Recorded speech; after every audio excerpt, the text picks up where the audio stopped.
Everyone. I'm Julie Livingston from Want Leverage Communications, public relations and LinkedIn consultancy specializing in raising executive visibility, especially on LinkedIn.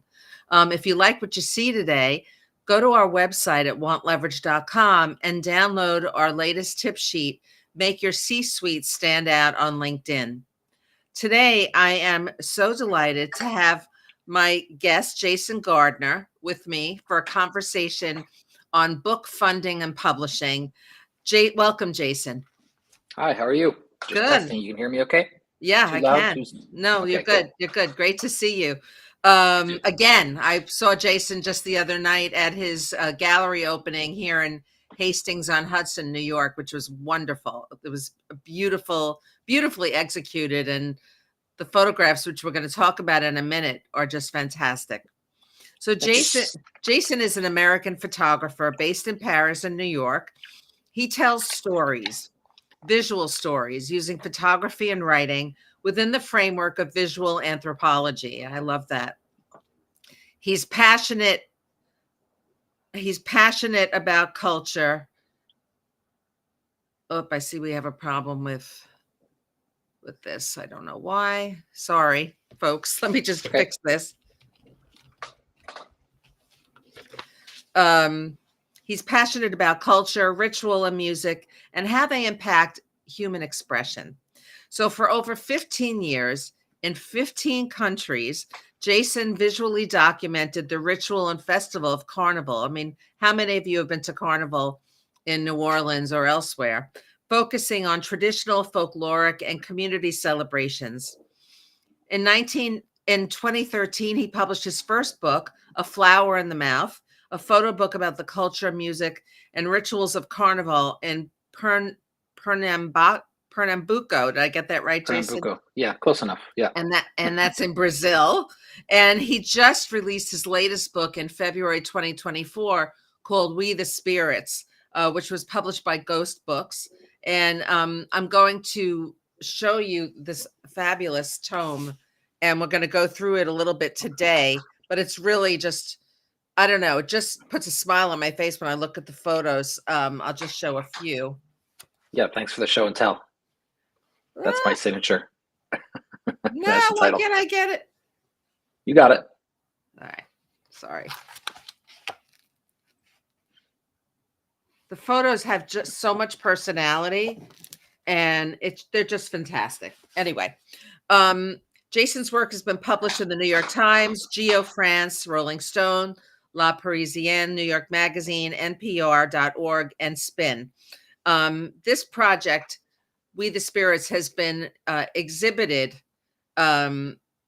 internationally, including in Paris, New York, New Orleans, Toronto, Geneva, Malmesbury in the UK, Sao Paulo, Belgrade, and San Francisco. Just wonderful. So, Jason, tell us a little bit about your backstory. Can you, like, how did you become attracted to photography? How'd you get your start, and how did it bring you where you are today? Okay. Well, first off, a big thank you for having me on the show, the podcast. Secondly, I've been a photographer for 20 years, and I started my career doing photographing musicians when I was based in New York. And so when I started with independent musicians, then I photographed slightly bigger musicians, and it got to be I was photographing covers for magazines and photographing concerts and these things. But when I focus a lot on portraiture, and when I really want to do really excellent portraits. And when I showed the work to curators and art critics outside the music industry, they said, "Yeah, this is great, but it's nice to see these photos, but I'm looking at them only because they're famous people." And so I had this sort of clash with celebrity versus the portraits themselves. And they said, "We want to see a personal work, a work that you want to do for yourself." And I took that to heart, and I thought, and I'd done a lot of traveling in my life before becoming a photographer. And I thought, okay, music, I love music. I've never been to Brazil. Let's go to Brazil. Like, it was really that basic. I want to do some story on musicians. And the first time I went there, I had a lot of contacts because I did a lot of research in advance. And a lot of my people, when I did the research, they said, you can go to Rio, you can go to Bahia, the two most well-known places in Brazil, but consider going to Recife, to Pernambuco is the state. And I went there and basically had a lot of contacts, and they showed me some great things. And I started photographing some musicians and some of the culture, but it was kind of off season. They said you had to come back during Carnival to be able to see when all this happens. Right. To So I said, okay, experience it. Yeah. a few months later, I went back for the first Carnival and I photographed for a few weeks and got some good images, but realized it only scratched the surface. So I kept on returning to one place and going deeper and deeper and deeper into that culture. And that resulted, after 4 or 5 trips, that resulted in my first book, A Flower in the Mouth.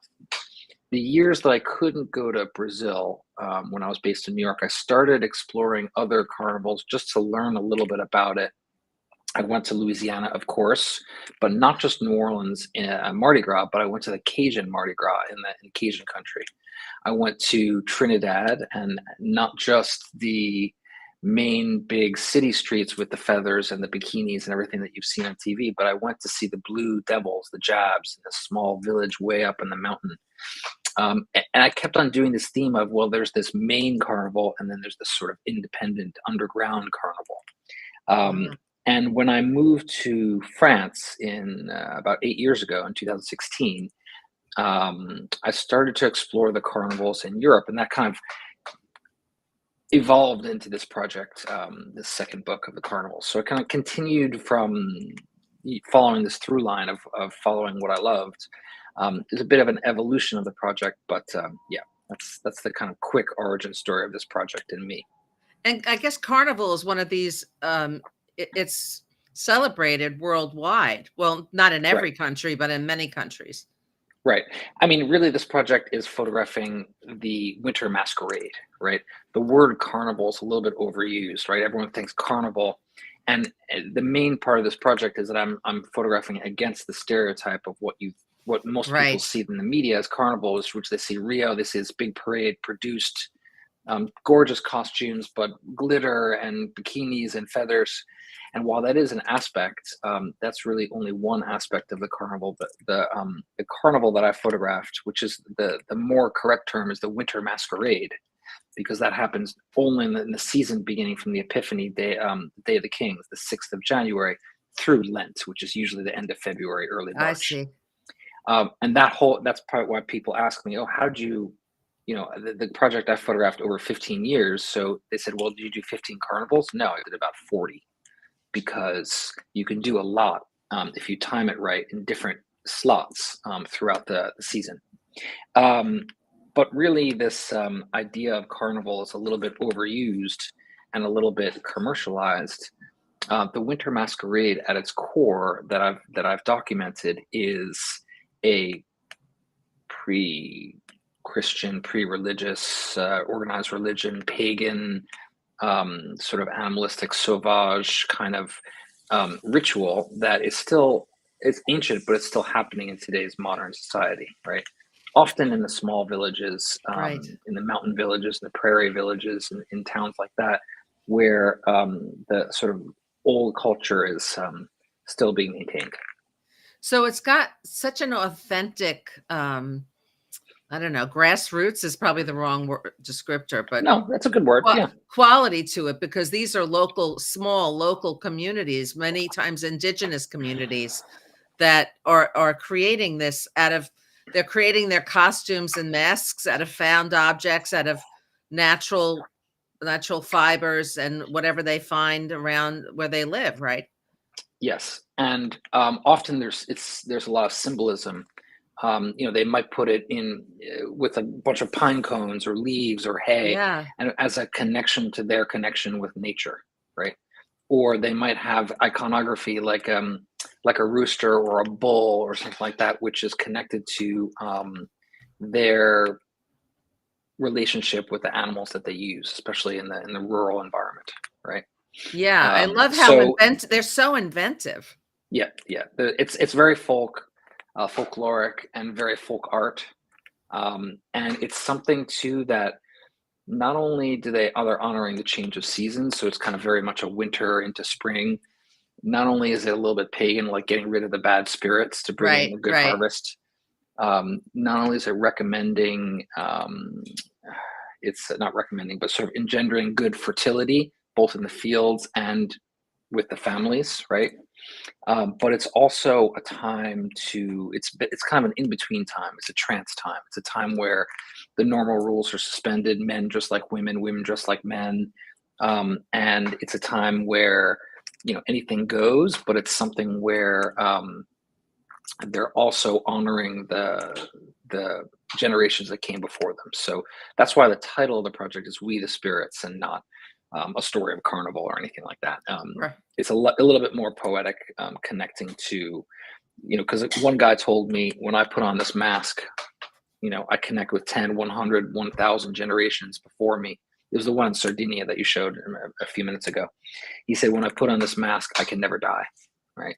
So like this sort Wow. of like deep kind of quotes about their relationship with the masquerade. One of my questions when, that came up when I was reading your book was about how did they let you in? A combination of way. I mean, it didn't happen only one way, right? I've been doing this some years now. So at this late stage, when I go into a territory or a region, sometimes they know about me either from social media, or Okay. one of the younger people bring me in, introduces me. I often collaborate and connect with either an anthropologist or an ethnographer who's working with the community, or I Okay. connect directly with someone who's leading the um, the cultural group, right? And I'm very clear with what I'm doing. I'm photographing a fine art project. Maybe it's going to be in a book, and I connect with them by showing previous work, by also I share with them the photos for their use. So that's a good way I can give back to the community. That's great. And really, it's just being respectful of the tradition and the ritual. And when I say that, my process is to go in and photograph them either before or after the actual ritual. I'm never interruptive. I see. And each I see. photo shoot I do photojournalism too. I follow the parade, I follow the procession, I follow the ritual. But for these portraits, it's never, hey, can you guys stop and pose for me? It's always during an in-between moment, a pause, or before, when they get dressed, before they leave, or after they're done. Oh, can we go over here? And each photo shoot is maybe 30 seconds, 60 Got it. seconds. I It's was not very wondering long. about Yeah. that. And so just curious, have you ever tried on any of these costumes Yeah, yourself? yeah. I Ah, mean, some carnivals you have to be in costume to participate, whether you're photographing or parading. You just have to. And yeah, it's fun. Yeah. that's great. So Jason, so many people come up to me, I'm a publicist. They're interested in publishing a book. Now, this is an art book, but similar process, I would imagine. Tell us about, first of all, how you came up with your vision for this book, because one of the things that is so impressive about you is your entrepreneurial spirit, and how you have a vision and you execute it. Like, I'm just so impressed by that. And it's so inspiring. So how did you come up with the vision for this? And then how did you plan out your next steps? And importantly, how did you get funding for it? Yeah. Those are 3 or 4 questions there. I'll address the vision first by saying, to be honest, the vision did evolve over time, right? And you can see that the connection between A Flower in the Mouth, the first book, and this book, because I started doing only photojournalism, and I did some photojournalism in the We the Spirits to get, as I said, get to that access to the places to understand the thing. But the evolution in vision was going a lot more towards just the portraiture, right? And I also use analog medium format film. It's a very specific vision that's geared a lot more towards fine art. And while it's very slow and very expensive, it gives a certain vibe and a certain artistic Right. feeling Right. that's very analog and gritty and kind of, so making that choice to stay in the film environment is one. Making the choice to shoot it in a certain way. I shoot everything square, and I've been shooting square before Instagram was popular, so now square is very in that square format. And in fact, just a side note, photographing square composition is actually quite difficult, because there's no guiding, you see now our window is horizontal, right? So there's a rule of thirds, you can split it up, but the squares, it makes it more difficult to sort of compose and do it properly so it's still appealing. But back to the vision, it was also a collaboration between me and my publisher, Gost. And it was very interesting because I had a vision of what I wanted to put in there, and they also edited it and curated it really well and sequenced it in a certain way. And so we kind of collaborated to 1 + 1 = 3, right? Right.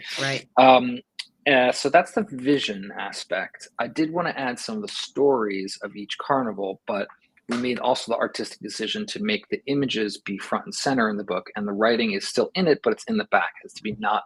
I was going to ask you about that. Yeah, right? I was going to ask you about that. The only writing that's in the book is the name of the character, the location, and these sort of things, so people can place it right away. And I didn't organize the book at all in a chronological or geographical,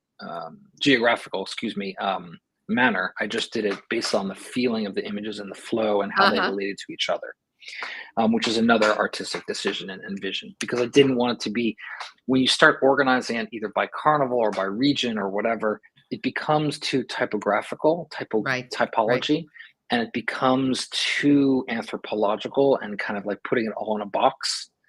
And then you open yourself to, well, you didn't get this carnival and you didn't go to here, and what about this one? And it just becomes a different thing. It's not an encyclopedia. I'm not a carnival expert. In fact, I had a carnival expert write an essay for the book to put it in more macro sociological context. Yeah, I and saw that's that. kind of Yeah. there. And I have my field notes, little bits, including some of those interviews with the participants. But that actually, the interviews and these things reflects another vision to my work, which is that I find that there's sort of 3 levels of how people engage with my work, right? And either on Instagram or in person. At first, they say, "Wow, beautiful costume!" Like, "Wow, that's stunning." The visually, the colors, the feathers, the chicken, or whatever, right? And then the second is right away, as they say, either "Where is that?" or "What does that mean?" Like, what does it like? What's this? Why do they do this? What's the significance? And then the third, which is points a little bit more towards the field notes in the back with some of the interviews and the clips, is what does it mean to them? Like, these specific persons. One thing, the meaning of the sort of sociological or for the village, but this one person, why do I do this? It's a connection to my father, my grandfather. I want to become another person and escape my life for a day. Everything becomes equal. Many things happen there. So it's always fascinating to see how people sort of mesh with my artistic vision of what I'm documenting and showing, and how they react to it. And I have collectors, both of my prints and the books, who say, "Yeah, I saw this image, and I've never been to this festival, but it spoke to me in a different way." Yeah. You do kind of feel So like you're there a little bit, right? When you're reading it. I'd like to think that. Yeah, Yeah, and I appreciate did. that. Yeah, it's a I kind did. comment. In terms of funding the project, I self-funded it when I was photographing it, because while I did do assignments here and there, I didn't want to be. I wanted to shoot it the way I wanted to shoot it, and also carnival and masquerades are so unpredictable that it's difficult to actually say with certainty, "Oh, this is going to happen." It could rain, it could snow, they could cancel the next day. So difficult to sort of guarantee to a client, to an editorial client, this is going to happen. I'm going to photograph this. And I often go to a place for the first time new, a sense of newness. I rarely circle back to the same carnival for this project. But also, that's like, I sort of, I funded it myself for the travel and for the photographing itself. For the book production part, I did a pre-funding. I did a pre-sale via my Kickstarter. So I did a crowdfunding, It's a and Kickstarter. instead of saying, "Hey, give This me is money such for this," it yeah. has such a rich feel, it's really nice. Well, yeah. I mean, my publisher Gost is a small one based in the UK. They're based in London, but they're very well known in the photo book publishing for producing the very highest quality books, and they execute it. And we went on press. We published it in Italy. The paper is really nice. The binding. We also have a real cloth cover, and the cover image is actually engraving in wood that I kind of engraved in wood, and then I made a print, and we scan that from there. So it's kind of like an original piece of art from there. Nice. So in doing the pre-funding, instead of saying, "Hey, give me money," I just said, "You have the opportunity to buy the book in advance." Right? It's kind of that simple. I have a publishing deal, and I also had a big gallery show in Germany between November of last year and February of this year, and that helped to generate interest and support from my publisher, and all that. All that kind of got together, and it also helped for the Kickstarter, because when you're doing multiple things, then you know that it's going to be out in the world. People react to that. But in the end, the thing that I found really fascinating was, as I saw the numbers tick up, in any crowdfunding or any sort of outreach, there's always the people in your sort of core, your first circle of contacts who would pony up first. But I was finding people who I'd never met before, had no idea who they were, maybe a friend of a friend, but even names I Really? didn't recognize, were resonating with this work. And so that's what I found, that's what I could point to as what got me over the top, so to speak. When you have That's people who are fantastic. strangers saying, yeah, Right. yeah. And because the idea of carnival, the idea of the masquerade is ancient, but it's also global. 15 countries, a lot of countries participate in this, but a lot of countries, a lot of people in New Orleans who, there's only a few images from there, but they love carnival and they loved global carnival, and they wanted to kind of engage with this project. Yeah. Wonderful. That's great. What were some of the hardest things that you had to do to prepare to publish this book? I think the edit's very difficult because, They're in all the your end, are they all your carnival. children? Well, yeah, there's Kill Your Darlings. That's the one of the classic ones. But just as a general concept, the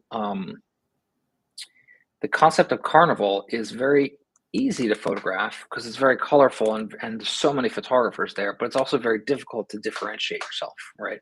To make it feel like something different. Yeah. And we don't see, I think, in America so much carnival stories because we only have one or two places where that occurs. But especially in Europe, there's a lot of photojournalism that comes through in the sort of January, February time of the masquerade.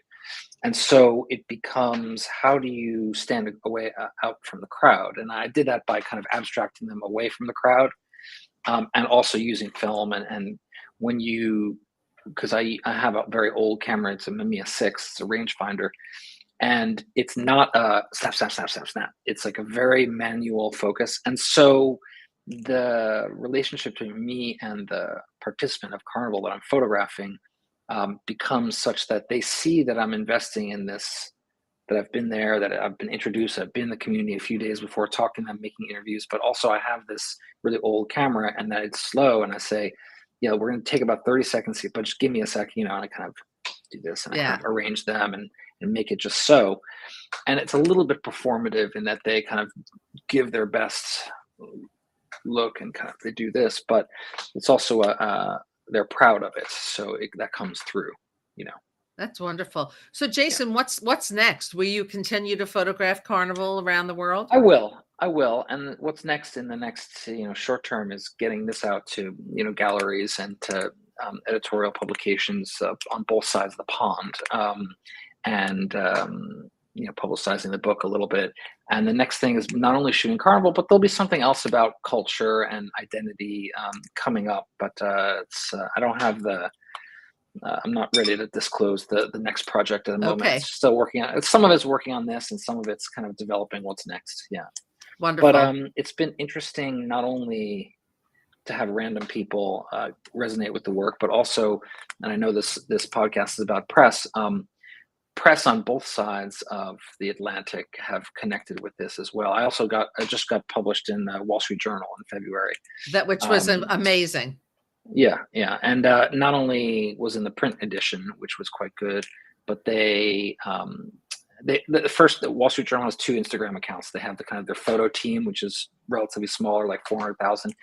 And then the main Wall Street Journal account on Mardi Gras Day, mid-February, posted this work on their account. And they have 4 million Whew. followers. So I got I an mean, instant sort of, I mean, what a win that is. My God. yeah, it was quite cool. And I mean, while the nature of Instagram, you're hot for 15 minutes, and then you get about, and then everyone moves on. But it's good for my portfolio and to show that we come at a certain level. And really, it was about connecting with the photo editors in these publications and showing them, well, obviously telling them in advance, showing them something different, a different view as to some things that they had seen. Sure. And they actually resonated with the fact that it was more of a fine art project and not just this sort of smash and grab photojournalism, quick shot. And I kind of invested into multi-years, but also deeper into each community to be able to talk to them and connect with them.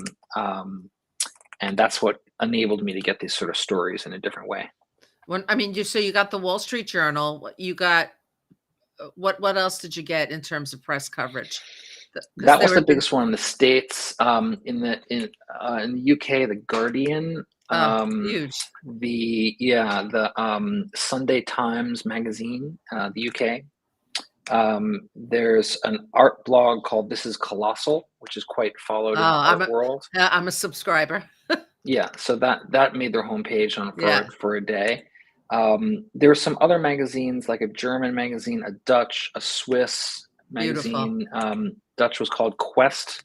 They're a smaller one, larger, connecting with a larger umbrella group.